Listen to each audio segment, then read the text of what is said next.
Bonjour à tous, quel bonheur de vous retrouver pour une nouvelle semaine sur l'antenne d'Europe 1 jusqu'à 10h avec l'heure des pros et sur CNews jusqu'à 10h30. L'anti-Trumpisme est une bouée de sauvetage pour Emmanuel Macron qui a compris que s'opposer à Trump fédère ce qu'il reste de son camp et garantit l'indulgence des éditorialistes et de la bulle médiatique.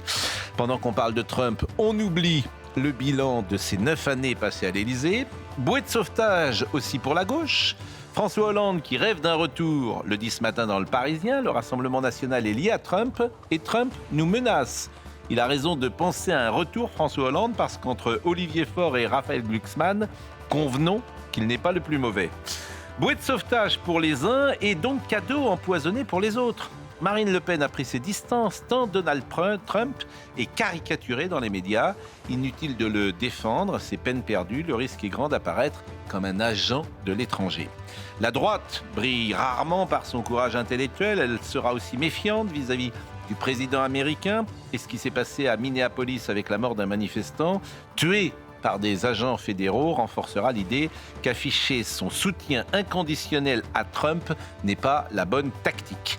Trump a obtenu des résultats, il libère l'économie, il combat le wokisme, il stoppe l'immigration, il agit sur le réel, quand on a le sentiment en France que les hommes politiques sont impuissants. Hélas, Trump gâche cette énergie par un comportement erratique qui rend parfois le président américain difficile à suivre. Bouée de sauvetage pour les uns, ami encombrant pour les autres.